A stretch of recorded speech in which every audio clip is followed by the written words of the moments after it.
Welcome back to Crazy HOA Moments. She called it safety and used it like a weapon. The tow truck idled in a cloud of exhaust, and Sharon shouted that my driveway was being labeled inaccessible due to snow, and she was authorizing a tow for safety unless I moved my car now. I measured it and you failed, now comply, she said, her voice cutting through the frozen air like sheet metal. I stood there in my white puffer jacket, hood up against the biting cold, holding my thermos mug while steam curled into the Miami, Florida evening. Which sounds insane until you remember that Canyon View Ice Run Terrace Association sits in the one freakish corner of South Florida that got slammed by a POLA, our vortex anomaly 3 days ago, turning our usually balmy suburb into a frozen nightmare none of us were prepared for. Sharon Robinson, Rules Enforcement Chair, had a pair of rubber gloves snapped on her hands like she was about to perform surgery, and she waved a frozen clipboard at me, the metal clip snapping loudly when she tried to flip a page. My garage door was open behind me because I had been scraping ice off my windshield, which apparently counted as a violation under some emergency snow protocol she had invented that morning. She jabbed the clipboard toward my car. Your vehicle is obstructing emergency snow clearance access, and your sidewalk was not cleared within the 48-hour window, she said. The tow driver, a tired-looking guy in a reflective vest, was already looping a tow strap under my bumper, moving slow like he had done this 100 times, and hated every one. I am an electrician. I work 12-hour shifts, and I had cleared my sidewalk twice in 2 days, but the HOA plow kept shoving ice chunks and slush back onto it every time it made a pass. Sharon did not care. She wanted compliance, fines, and control, in that order. I kept my plan quiet because the HOA depends on controlling the narrative, and I was not about to give her a preview of what I had been building for the last 48 hours. I held up my phone. I have photos, I said. Timestamped. My sidewalk was clear at 7 this morning. She snorted. Then why is it covered now? I pointed at the street. Because your plow dumped half a snowbank on it 3 hours ago. The driver kept working, metal scraping under my car. Sharon smiled, the kind of smile that makes your stomach drop. Go ahead and call whoever you want, I have a committee for that, she said.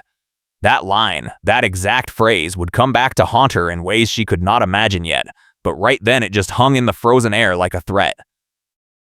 The tow strap clicked into place. Sharon tapped her clipboard. You have 2 choices. Move the car into the street right now so we can inspect your driveway snow clearance compliance. Or we tow it and you pay the fees plus the fine. Either way, you are getting a citation. I glanced past her at the curb, where a delivery driver sat in his truck, engine running, watching the whole scene unfold like it was reality TV. He would matter later. I pulled my hood tighter and took a sip from my thermos. How much is the fine? She flipped a page, the clipboard clip snapping again. $300 for the sidewalk, $200 for the driveway obstruction, and $50 for the open garage during snow operations. $550 total, and if you do not comply within the next 10 minutes, it doubles. I moved the car, not because I agreed, but because I needed time, and losing the car to impound would destroy my work schedule. Sharon watched me pull into the street, then walked up my driveway with a tape measure, the kind contractors use, and she made a big show of measuring the snow depth in 3 spots. She wrote numbers on her clipboard, snapping that clip every time. You are over the 2-inch accumulation threshold, she announced. Another violation. That is an additional $100. I stood at the curb, thermos in hand, watching her manufacture charges in real time. The neighborhood, Canyon View Ice Run Terrace Association, was the kind of place where group emails got used like public shaming posters, and Sharon had already sent 2 blasts that week about snow violations with my address mentioned by implication. The stakes were real for me. I had just gone through background checks for a state electrical contractor license renewal, and any legal trouble, even HOA liens, could flag my record and cost me jobs. Sharon knew that. She had asked about my work at a meeting 2 months ago, all fake friendly, and I had stupidly told her I was in the middle of compliance audits. Now she was weaponizing it. If you want mercy, move somewhere without an HOA, she said, turning toward her car. Hearing is Thursday at 7. You will receive formal notice tomorrow. She walked away, rubber gloves still on, leaving me standing in the street with my car idling and my driveway marked like a crime scene. I went inside and pulled up my photo timeline. I had been documenting everything since the first snowfall, not because I am paranoid, but because Sharon had a history.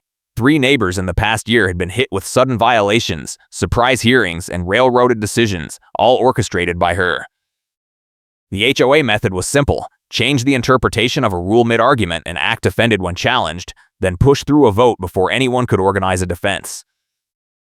I had watched it happen to a guy 2 streets over who got fined for a trash can being visible from the street during a snowstorm, even though the rule only applied to non-weather events. He fought it, lost, and ended up paying $800 plus legal fees when the HOA threatened a lien. I started building my case. My evidence type was a comparison photo set showing multiple sidewalks worse than mine with 0 fines, all taken within the same 48-hour window Sharon claimed was the enforcement cutoff. I had shots of her own driveway, which had a solid 3 inches of untouched snow on the walkway leading to her mailbox. I had photos of the HOA plow creating the ice chunks she was now demanding I break up immediately, complete with timestamps and GPS metadata. And I had the neighbor statements, 3 people who had seen the plow dumping slush onto cleared sidewalks and were willing to say so on record. But I also had something else, something I was holding back, a sworn neighbor statement with photos that destroyed Sharon's timeline, provided by the security guard supervisor who worked the overnight shift at the neighborhood entrance gate. His name was Marcus, and he was tired of Sharon calling him at 2 in the morning demanding he issue parking citations for cars that were legally parked but offended her personal aesthetic.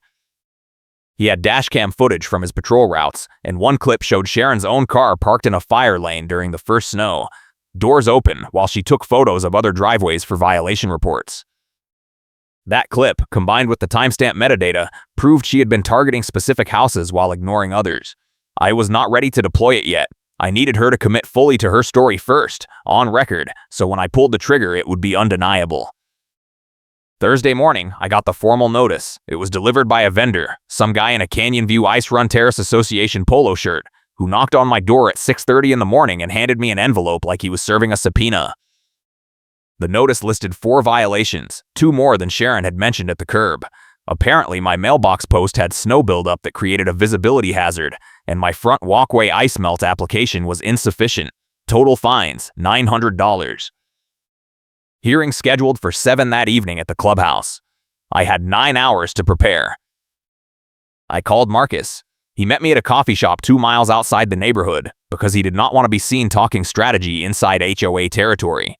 He slid a USB drive across the table. "Everything is on here," he said. Dashcam footage, timestamps, and my incident log showing every time Sharon called overnight with bogus complaints. I have been keeping records for 8 months. I asked him if he would testify at the hearing. He shook his head. "I will submit a written statement, but I cannot be there in person." She has been trying to get me fired for 6 months. If I show up, she will escalate and I will lose my job. I understood. The written statement would be enough, especially combined with the photos. If you are enjoying this story, hit that like button and subscribe for more wild HOA drama. I spent the afternoon organizing my evidence into a tabbed binder. Section 1. Comparison photos of neighbor sidewalks with worse snow accumulation and no fines. Section 2. Timestamps showing my sidewalk was cleared within the window. Section 3. Photos of the HOA plow dumping slush onto cleared walks. Section 4. Marcus's written statement and dashcam stills, no video yet. I was saving that for the right moment. Section 5. Sharon's own driveway violations. I printed everything in color, double-sided, with tabs sticking out so I could flip to any section in seconds. The plan was to stay calm, let Sharon present her case, then systematically dismantle it with evidence she did not know I had. The time pressure was real. Sharon had been pushing the narrative that sidewalks had to be cleared within a strict window after snowfall, and the clock was running on new accumulation from that morning. If I did not get this resolved tonight, she would stack new violations on top of the old ones and the fines would spiral into lien territory. I could not let that happen. I arrived at the clubhouse at 6:45. The hearing room was small, maybe 20 chairs facing a folding table where 3 board members sat, Sharon in the middle, flanked by the treasurer and the vice president. Another dozen residents filled the chairs, most of them there for their own violation hearings. Sharon had turned snow enforcement into an assembly line. She saw me walk in and smiled, the clipboard already on the table in front of her, that frozen metal clip catching the overhead light. The treasurer called the meeting to order. "First case," she said, reading from a printout, "driveway and sidewalk snow removal violations. Multiple counts." She did not say my name, but everyone knew. Sharon stood up, rubber gloves still on, like she had not taken them off since the driveway confrontation. She launched into her presentation. The resident in question, she began, pointing at me without looking, has repeatedly failed to maintain snow clearance standards as outlined in the emergency weather addendum to our CC and Rs. She clicked through photos on a laptop connected to a projector, showing my driveway, my sidewalk, my mailbox, all with red circles drawn around snow accumulation. This is a safety issue, she said. Emergency vehicles cannot access properties when residents refuse to comply. I waited. She kept talking, building her case, and I let her. She mentioned the 48-hour window 4 times. She referenced the emergency addendum 3 times. She said the words public safety 6 times. She was locking herself in. Finally, she concluded. Total fines assessed, $900, due within 14 days to avoid lien action. Any questions? I raised my hand. She sighed. Yes? I stood up and walked to the front carrying my binder. I would like to present evidence, I said. Sharon frowned. This is not a trial, I smiled. No, but it is a hearing, which means I get to respond. The treasurer glanced at the vice president, who shrugged. Go ahead, the treasurer said. I opened the binder to section 1 and held up the first photo. This is the sidewalk 2 houses down from mine, taken the same day Sharon cited me, I said. 3 inches of snow, untouched. No citation. I flipped to the next photo. This is the driveway across the street. 4 inches. No citation. I went through 6 examples, all worse than mine. All uncited. The room went quiet. Sharon leaned forward. Those residents may have received citations later. I shook my head. I checked the HOA violation log this afternoon. Public record. None of them were cited. She blinked. I moved to section 2. Here is my sidewalk at 7 in the morning, the day of the citation, I said, holding up a time-stamped photo. Completely clear. Sharon started to interrupt. I kept going. Here is the same sidewalk at 10:30, after the HOA plow made its second pass. I held up the next photo, showing a thick line of slush and ice chunks across the cleared concrete. Sharon's face went red. That is not, she started. I cut her off. I have 4 more photos showing the plow doing the same thing to 6 other driveways. All time-stamped, all GPS tagged. The treasurer looked at Sharon. Is this accurate? Sharon waved her hand. The plow operator is a contractor. We cannot control every pass. I smiled. But you can control enforcement. And you chose to fine me for snow accumulation caused by your own vendor. Sharon sat down hard. The vice president cleared his throat. Do you have anything else? I did. I flipped to section 3. This is a written statement from Marcus, your overnight security supervisor, I said. It details 8 months of calls from Sharon demanding citations for violations that did not exist, including harassment over legally parked cars and mailbox aesthetics. The room stirred. Sharon stood up again. That is irrelevant. I kept going. It is relevant because it establishes a pattern of selective enforcement and abuse of process. I was not done. I flipped to section 4.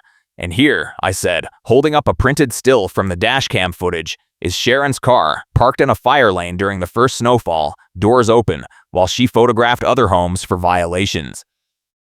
The timestamp is 02:15, well outside any reasonable inspection window. She was not clearing snow. She was hunting violations. The room exploded. Residents started talking over each other. The treasurer banged a gavel, which was just a rubber mallet from someone's toolbox. Order, she said. Sharon, is this true? Sharon tried to recover. I was conducting a safety inspection. I held up the next photo. With your car blocking a fire lane? Sharon's voice cracked. That is taken out of context.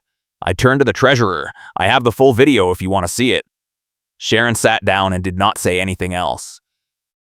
The treasurer looked at the vice president. We need to table this. The vice president nodded. I agree. We need to review the evidence and the enforcement logs. The treasurer turned to me. Your fines are suspended pending review. The hearing is continued to next week. I walked out of that room knowing I had won the first round, but Sharon was not done. The next morning, I got another knock on my door. It was the same vendor from before, holding another envelope. Sharon had called an emergency executive session and pushed through a new rule, effective immediately. All residents with pending violations were required to submit to a compliance inspection within 24 hours or face automatic lien action. It was retaliation, plain and simple, and it was exactly the kind of move I had expected. I called an attorney. She was a real estate lawyer who specialized in HOA disputes, and she had heard of Canyon View Ice Run Terrace Association before. They have a reputation, she said. What happened? I walked her through everything, the fines, the hearing, the retaliation rule. She listened, then said, "You need to file a formal complaint with the state HOA ombudsman and request an audit of their enforcement records. If they are selectively enforcing, that is a violation of fair housing and equal treatment statutes. I will draft the complaint today. It will take 2 weeks to process, but it will freeze any lien action in the meantime." That bought me time, but it also escalated the fight. Sharon was not going to back down quietly. 2 days later, the side complication hit. The HOA plow left a massive ridge of ice chunks at the end of my driveway, right where it met the street, and Sharon sent another vendor to my door, this time with a handheld photo printer to document that I had not broken up the chunks immediately. She demanded I break them up within 2 hours or face another citation. I went outside with a shovel and started hacking at the ice. It was solid. Freezing rain had turned the chunks into a single frozen mass, and it took me 40 minutes to clear enough to make the driveway passable. The vendor stood there the whole time, taking photos while Sharon watched from her car parked across the street. I was building rage, but I kept it cold. Every swing of the shovel, every crack of the ice, I was thinking about the trump card I still had not played. The sworn neighbor statement from Marcus was one thing, but the dashcam video was another. I had not shown the full clip at the hearing because I wanted Sharon to commit to her version of events one more time, on record, before I destroyed it. The attorney had advised me to hold it for the state audit where it would carry more weight, but I was starting to think I needed to deploy it sooner. Thursday came around again, the continued hearing. This time, the room was packed. Word had spread through the neighborhood group chat, the one Sharon used for public shaming, and now people wanted to see what would happen.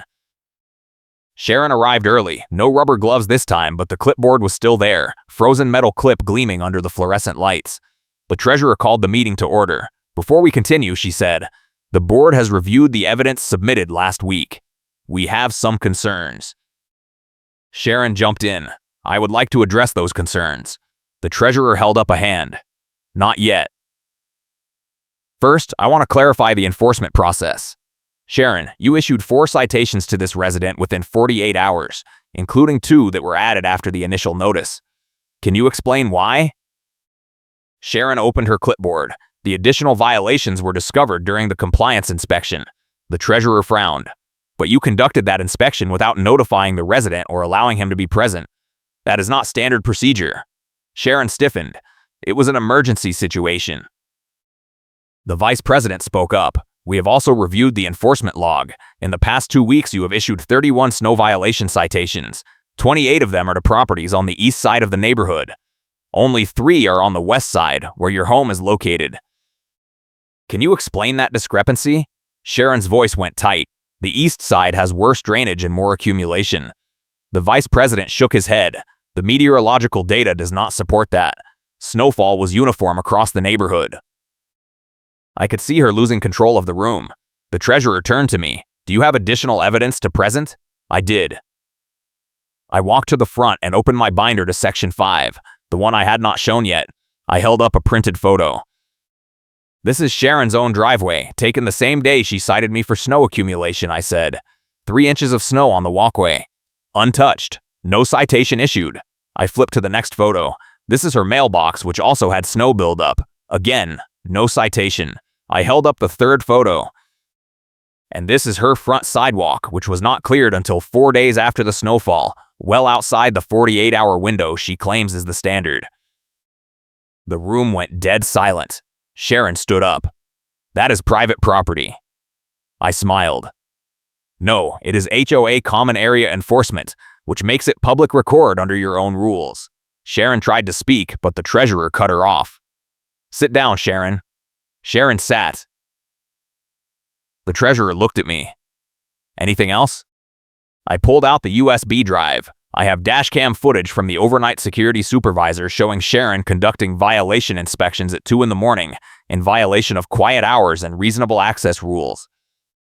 I also have a written statement detailing a pattern of harassment and selective enforcement targeting specific residents, myself included.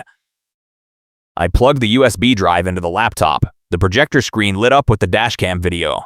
It showed Sharon's car, parked in the fire lane, doors open, while she walked between driveways taking photos with her phone. The timestamp read 02:15. The clip ran for 3 minutes, showing her moving from house to house, all on the east side, ignoring the west side completely. When it ended, the room was silent. The treasurer looked at Sharon. "Do you have an explanation?" Sharon's voice was barely a whisper. I was ensuring compliance. The treasurer shook her head. "You were targeting residents. That is not enforcement. That is harassment." The vice president spoke. "I move that we suspend all snow violation citations issued by Sharon pending a full audit of enforcement records." The treasurer nodded. Second. The motion passed, 3-0. Sharon did not vote. The treasurer turned to me. "Your fines are dismissed. We will issue a formal apology and refund any payments made." I had not paid anything yet, but I nodded. "Thank you." The treasurer looked at Sharon. "We will discuss your role separately." That should have been the end, but Sharon had one more move. 3 days later, I got an email from the HOA management company. The board had scheduled a special meeting to vote on new hearing rules, specifically to prevent residents from submitting evidence without prior board approval. It was a blatant attempt to close the loophole I had used to present my case. The meeting was scheduled for the following week, and Sharon was listed as the primary sponsor of the rule change. I forwarded the email to my attorney. She called me within an hour. "This is retaliation," she said, "and it is also a violation of open meeting laws. They cannot change hearing procedures without proper notice and comment periods. I am going to file an injunction." She did, and the meeting was postponed. But Sharon was not done. She started a whisper campaign, sending private emails to board members and other residents claiming I had fabricated evidence and harassed her. She said I was dangerous, that I had threatened her, that I was trying to take over the HOA. None of it was true, but it was enough to create doubt. The twist came 2 weeks later. The state HOA ombudsman completed the audit. They found that the board meeting minutes had been edited after the fact. The original minutes showed that Sharon had pushed through the emergency snow enforcement rules without a proper vote, and the treasurer had objected. But the published minutes showed a unanimous vote with no objections. Someone had altered the record. The ombudsman demanded the original files, and the management company produced them. The edits were traced back to Sharon's email account. The board called another emergency meeting. This one was not about violations. It was about Sharon. The treasurer opened by reading the ombudsman's findings. Sharon Robinson, in her capacity as Rules Enforcement Chair, altered official HOA records to conceal procedural violations and push through enforcement actions without proper authorization. This is a violation of state HOA governance statutes and grounds for removal from the board. Sharon tried to defend herself. "I made clerical corrections." The treasurer cut her off. "You changed a no vote to a yes vote. That is not clerical. That is fraud." The vice president moved to remove Sharon from the board. The treasurer seconded. The vote was unanimous. Sharon was out. But the fallout did not stop there. The ombudsman's report triggered a state investigation into the HOA's finances and enforcement practices. It turned out Sharon had been using vendor contracts to funnel HOA funds to companies owned by her brother-in-law, including the plow service and the compliance inspection vendor. The amounts were not huge, but they were enough to constitute self-dealing and breach of fiduciary duty. The final showdown happened at the iced-over community footbridge, the one that connected the east and west sides of the neighborhood. Sharon had been using the bridge as a photo op location, staging slip hazard shots to justify her enforcement blitz. I knew this because Marcus had mentioned it in his statement, so when I saw Sharon walk out onto the bridge with her phone and her clipboard one morning, I followed her. I wanted to see what she was doing. She was setting up a shot. She had placed a small cone on the ice, angled her phone to make it look like the bridge was a death trap, and was about to take the photo when she saw me. "What are you doing here?" she said. I held up my phone. "Same thing you are. Documenting." She tried to walk past me, but the ice was slick, and she slipped. Not a full fall, just a stumble, arms windmilling, clipboard flying. She caught herself on the railing, but the clipboard went over the edge and landed in the snow below. I did not laugh, but I wanted to. She recovered and glared at me. "You think you have won," she said. "You have not. The board will reverse everything." I smiled. "The board removed you last week." She blinked. "What?" I pulled out my phone and showed her the meeting minutes, the real ones, published on the HOA website. She read them, her face going pale. "This is not over," she said. I shook my head. "Yes, it is. The state ombudsman is investigating. Your vendor contracts are under review. And the board just voted to change the hearing rules so residents cannot be railroaded anymore. Your system is done." She tried to walk away, but I was not finished. I showed her one more thing, the trump card I had been holding the entire time.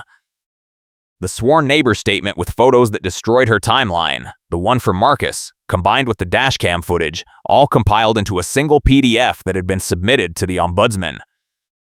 I show it only after Sharon repeats her claim one last time, on record, and she had just done that by insisting the board would reverse everything.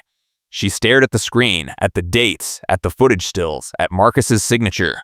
"Where did you get this?" she whispered. I said, "Go ahead and call whoever you want, I have a committee for that." She did not say anything else. She just walked off the bridge, carefully this time, and got into her car. I never saw her at another HOA meeting. The board issued a formal apology to me and 6 other residents who had been targeted by Sharon's enforcement campaign. They refunded all fines, removed all citations from the records, and implemented a policy clarification that destroys her favorite tactic, which was changing rule interpretations mid-argument. Now, any rule change requires a 30-day comment period and a public vote. No more emergency sessions. No more railroading. The funny karma beat came at the next board meeting. Sharon tried to attend as a resident, not a board member, and she tried to interrupt during the public comment period to defend her record. The treasurer let her speak, and Sharon launched into a speech about how she had only been trying to keep the neighborhood safe. When she finished, the treasurer called for a vote on whether to allow Sharon's comments to be entered into the record. The room voted no, unanimously, using the same procedural rules Sharon had weaponized against others for years. She walked out and never came back. The HOA changes hearing rules so residents cannot be railroaded, implementing a transparent process with mandatory evidence submission windows and the right to cross-examine accusers. Sharon's credibility collapses in front of witnesses, and within a month she puts her house on the market and moves out of the neighborhood entirely. The policy clarification that destroys her favorite tactic becomes known as the Robinson Rule, which is darkly funny because it is named after her but exists specifically to prevent anyone from ever doing what she did again. The state investigation concluded with a settlement. The HOA paid a fine for the governance violations and agreed to implement third-party audits of all enforcement actions for the next 3 years. Sharon's brother-in-law lost his vendor contracts, and the management company fired the compliance inspector who had been working with her. I got my life back, my work record stayed clean, and I never had to worry about a surprise violation notice again. 6 months later, I ran into Marcus at that same coffee shop. He had been promoted to regional security supervisor and was no longer working for Canyon View Ice Run Terrace Association. He thanked me for forcing the issue. "You broke the system," he said. "Now maybe they will build a better one. I hope so." The neighborhood is quieter now. The group emails are less toxic. People actually say hello instead of looking for violations. And when it snows, which happens exactly never in Miami except for that one freakish week, people help each other clear sidewalks instead of measuring them for fines. I learned a lot from that fight. I learned that documentation is everything, that timing matters, and that sometimes the best revenge is just letting someone destroy themselves on the record. I also learned that HOAs are only as good or as bad as the people running them, and that when you stand up to a bully, even a bureaucratic one, others will stand with you. It just takes one person to say no, to gather the evidence, and to fight back. I appreciate your support.